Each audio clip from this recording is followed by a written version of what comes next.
Hi, I'm Willow from Willow's Web Astrology, and I'm here to do a video on being anarchist. I refer to myself as the anarchist astro reporter, or the plutonic punk astrologer. Either way, they're kind of similar. And so I am just here to do a video on what being anarchist is to me and how that differs from the broader, what I've come into contact with as far as the broader anarchist scene or anarchist movements. I don't need any scenes or movements to be anarchist, so I'm gonna kind of strip that down a little bit. So first off, what is anarchist? What is anarchy? What is anarchism? These are all kind of somewhat synonymous words. The most basic definition would be non-hierarchical free association. So it's basically non-coercive, non-authoritarian, non-hierarchical. Basically, it's a collection of equals, each individual being self-sovereign, being, from my perspective, soul sovereign, and being able to make their own choices and their own decisions about how they live their lives and how they participate with the world around them, how they participate with other people, and how they interact with power. That would be a sort of a primary tenet of anarchism or anarchy. Now, anarchy and anarchism are slightly different. Anarchism is a system of anarchy, and anarchy is being anarchist, I guess. So I kind of use them synonymously. I'm a person who thinks that systems are good if they are flexible, responsive, taking all people into consideration and effective, right? I don't think there's a problem with systems. There's a problem with systems that are rigidly top-down enforced, and that's what anarchy is sort of rejecting. Okay, so being anarchist indicates that you reject top-down enforced power. You reject coercion. You reject the pyramid scheme power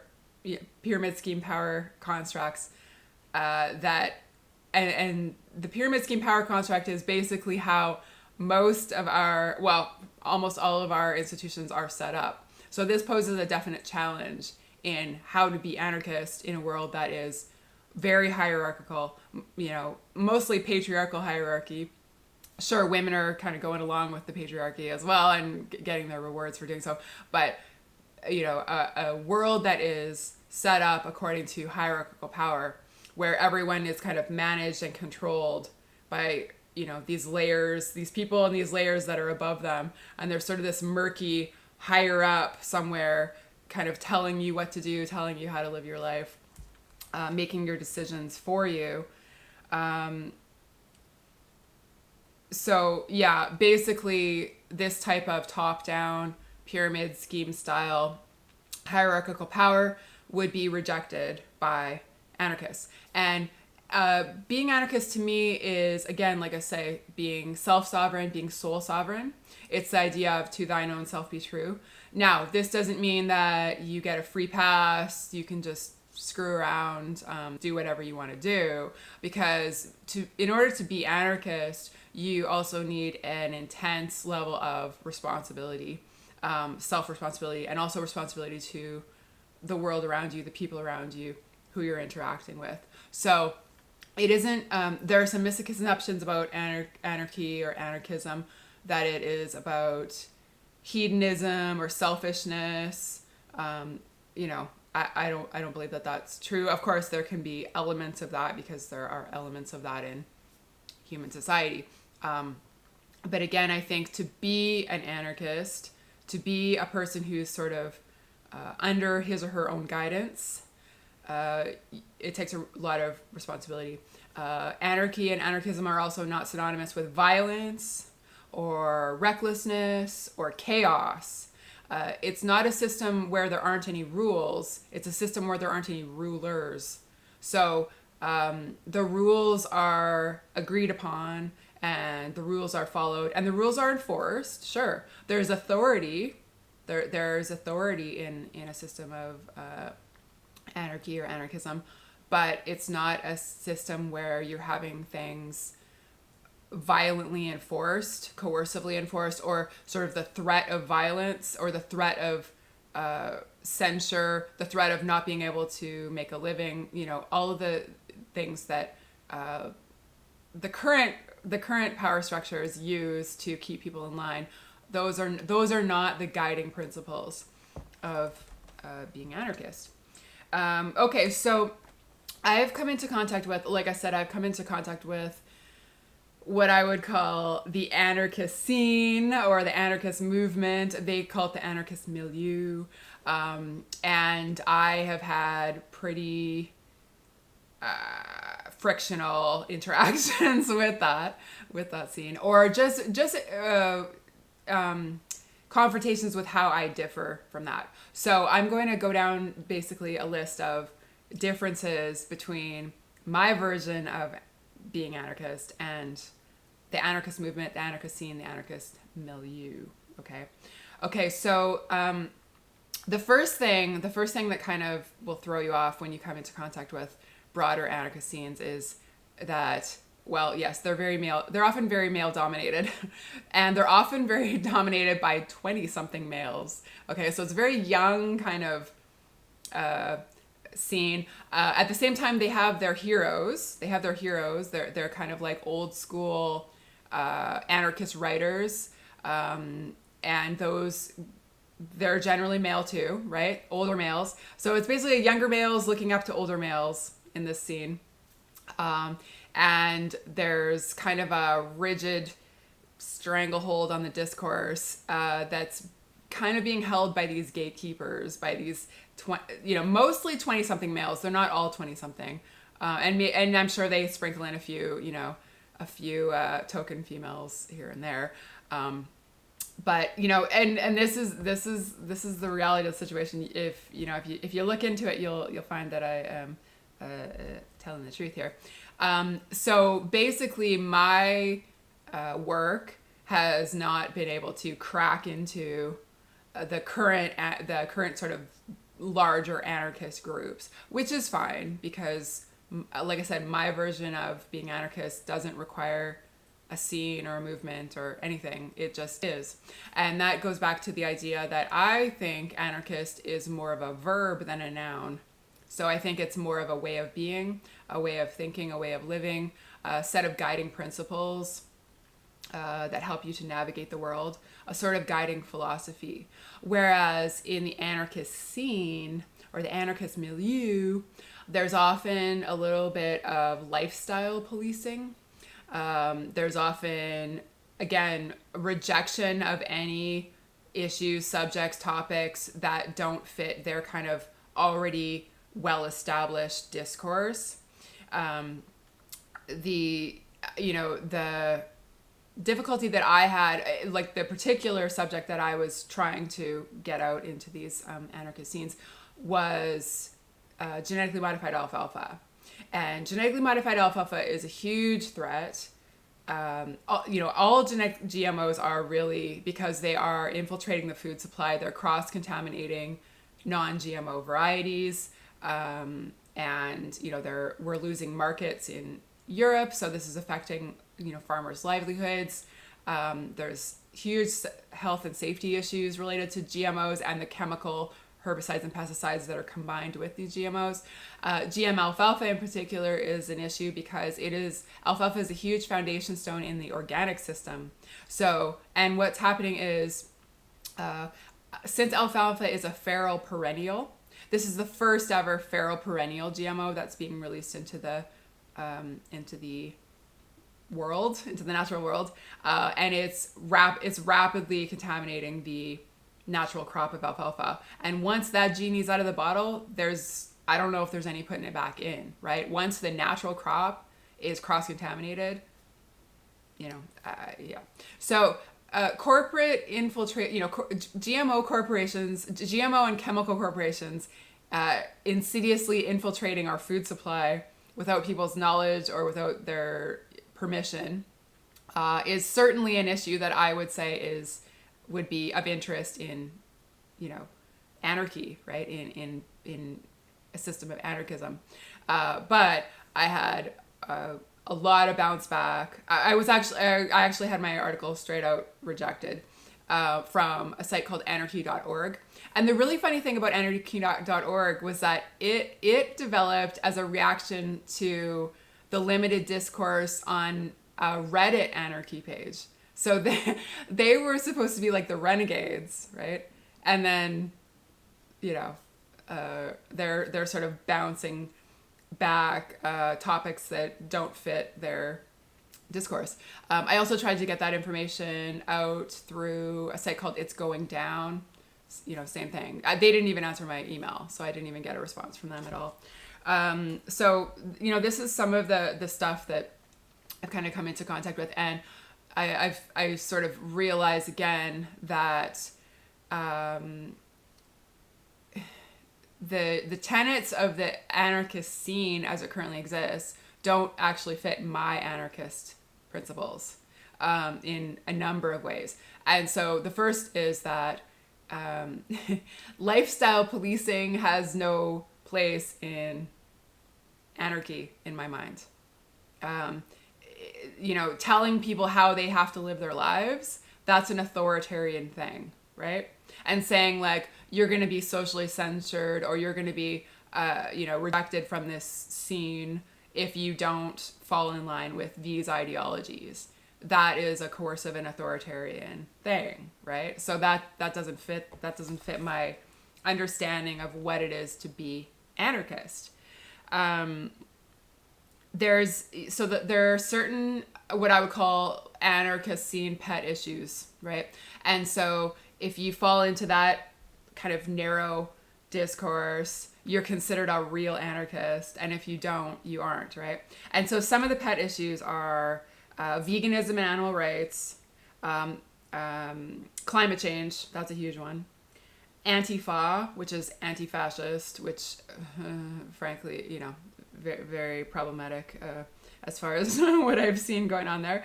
And then there's intense identity politics. So very strong on sort of like indigenous rights, gender issues, transgender issues, but then beyond that, they don't go any further than that. So they don't actually talk about the broader issues that would bring us all together, that are like hurting and affecting all of us, right? It's very kind of segmented.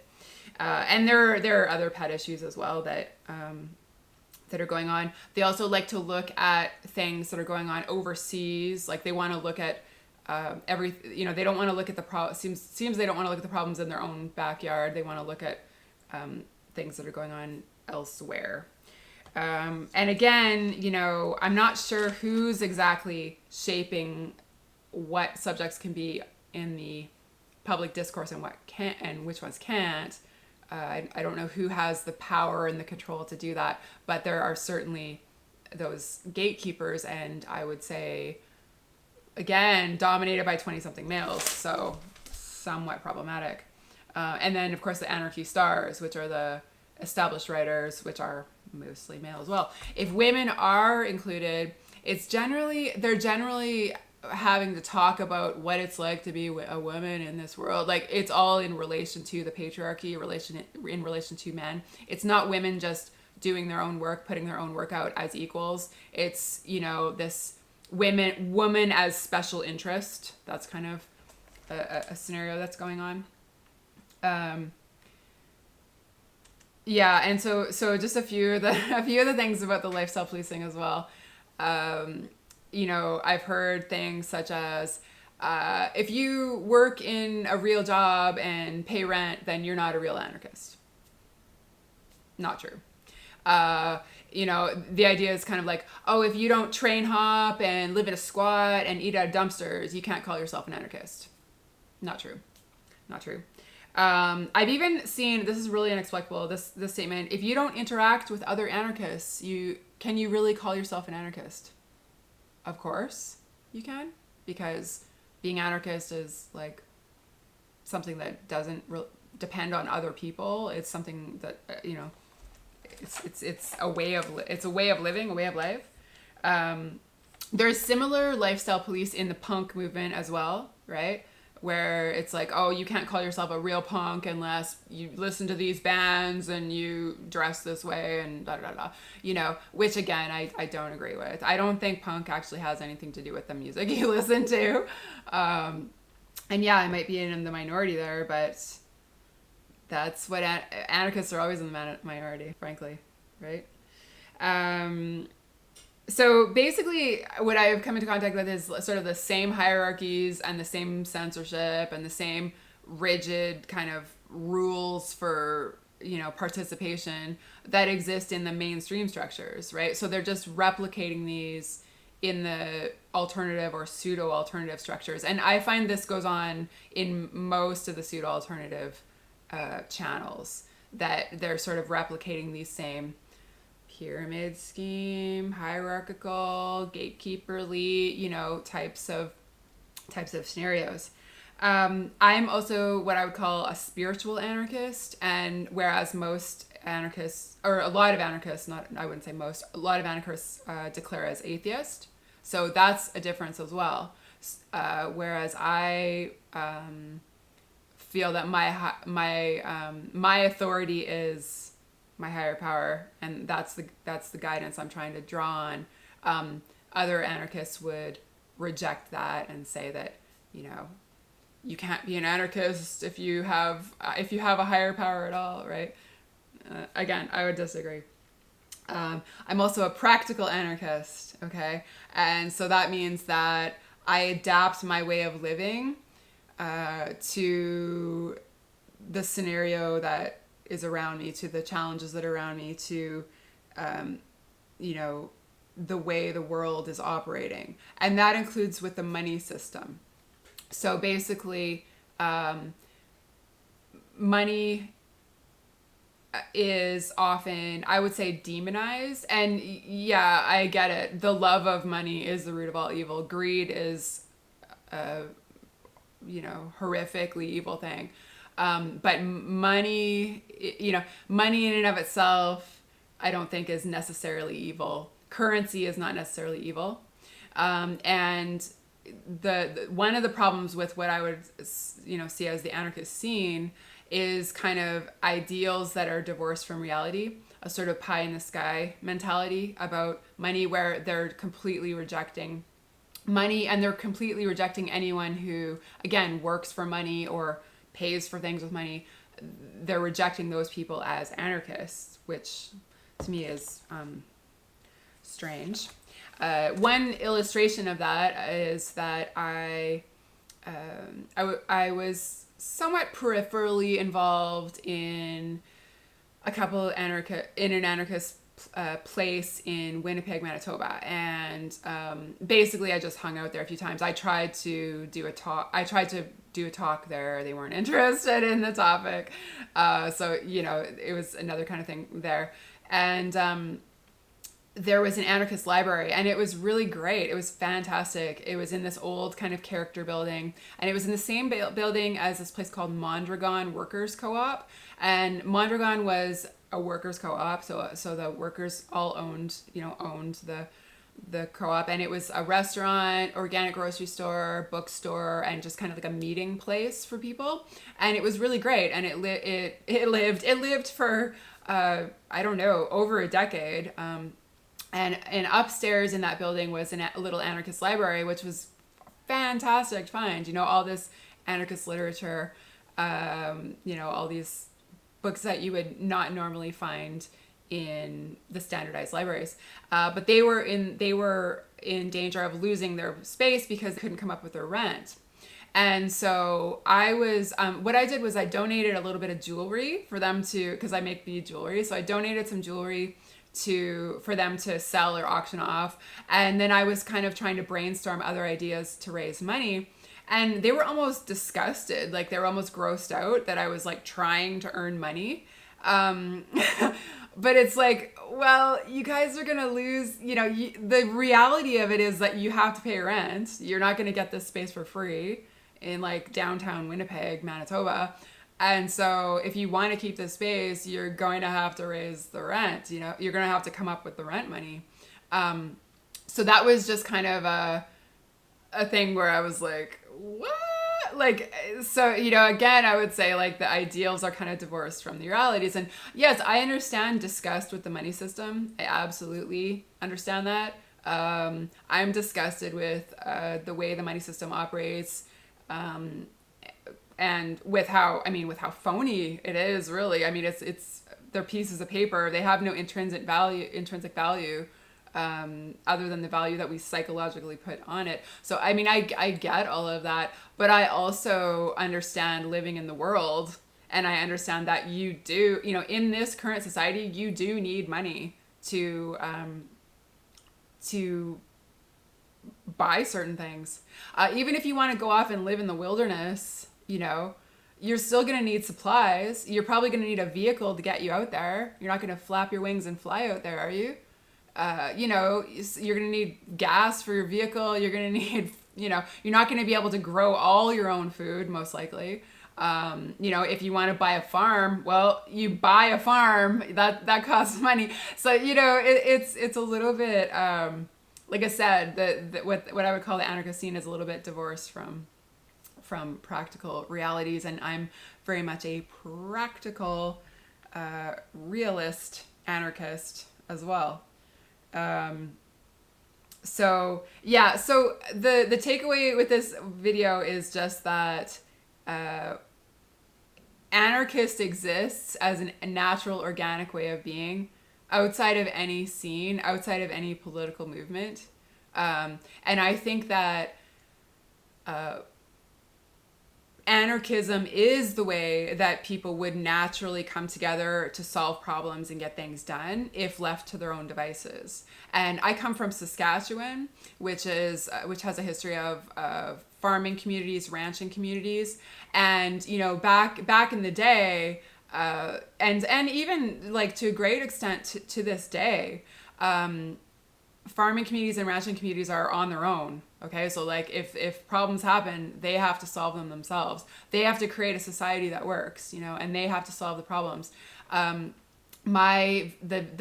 village that I lived in was flooded in 2014, and people's basements were completely flooded. Some people lost their whole homes. Luckily, it was only a few people that lost their whole homes, but yeah. So, and people had to mobilize. People had to mobilize and sandbag and clean out people's basements. Clean the moldy stuff out, and it was a huge effort, and we did it. We did it without any real government assistance, any real external force coming in, right? So I think coming from rural Saskatchewan, there is this kind of history of just that kind of natural anarchism in the way just people like coming together as equals and figuring things out and doing things, right? There's also a tenet with the anarchist scene that in order to be anarchist, you have to be socialist or left wing, and I don't believe that either, because I think that it's up to the individual as far as what beliefs they hold and how they apply those beliefs in the world. So I think that people can be. I think most people are probably a mix of beliefs, and it's just this rigid kind of left versus right, Democrat versus Republican, liberal versus conservative kind of dichotomy, this Hegelian dialectic that keeps people in those kind of rigid thought paths as far as politics goes. I think ultimately we're looking for something that works for all involved. That's or something that can be agreed upon by all involved. It might not be exactly how you would want it to be, but it's something that you can live with, something that you can deal with. It's not coercively dropped on you and forced upon you, right? I think that's what people really cringe under is, again, this top-down coercive power that's telling you how to think, how to live, how to be, how to interact. It's extricating your dollars and using them in ways that you don't agree with, right? That's a huge thing. I don't think people have a problem with necessarily with taxation and with, paying for the certain thing, pooling our money to pay for certain things that society needs. What people have a problem with is wasteful spending that they disagree with everything in them, that's what's causing the revolts right now. And there's a huge revolt going on in Western Canada right now. There's a separatist movement, Wexit, that's gaining major steam because they see, because they're not able to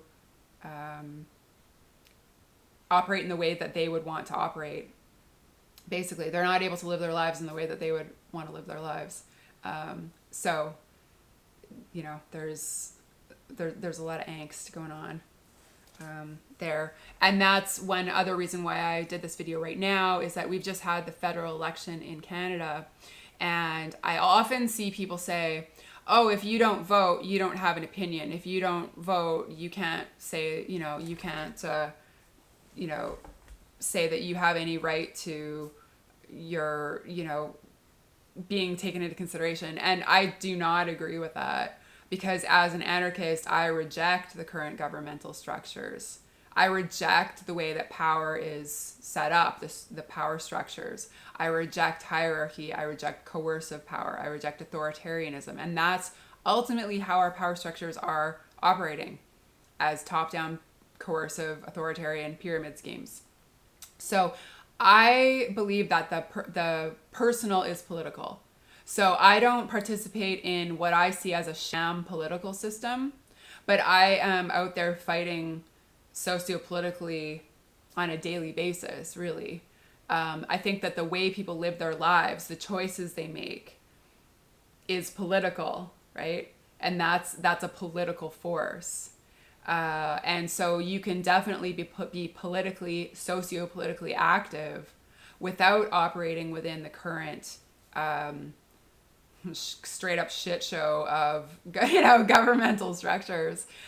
You can reject their authority over you. You can say that is not legitimate authority, that I don't agree with this. I don't agree with these rules, these ideas being forced upon me. And you can carve out your own way and still be active, still be a force of good in the world, still be, working to change things. You can be a force for, the type of change that you're needing to see yourself, right?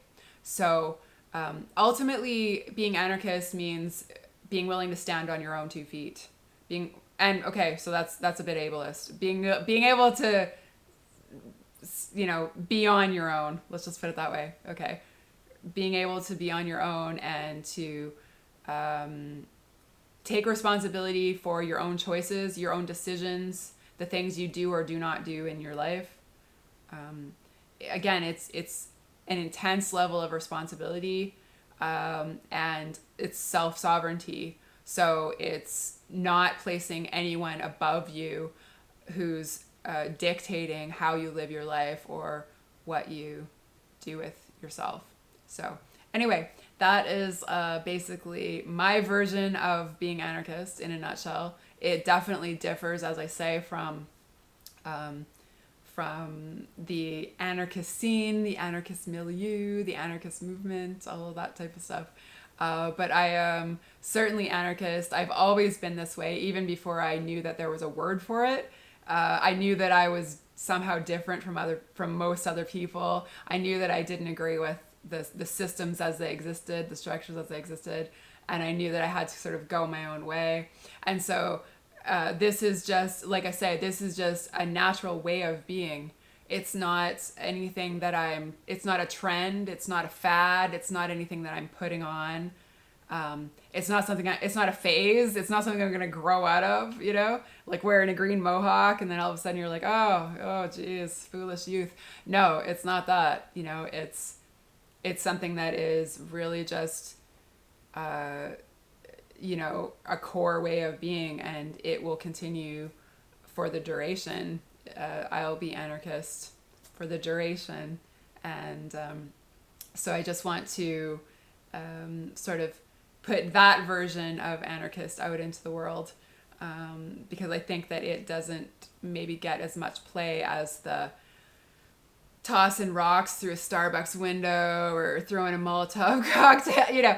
That version of anarchist is kind of dominating the scene. But there is everyday anarchist, everyday practical, realistic anarchist, and I would say that that's me.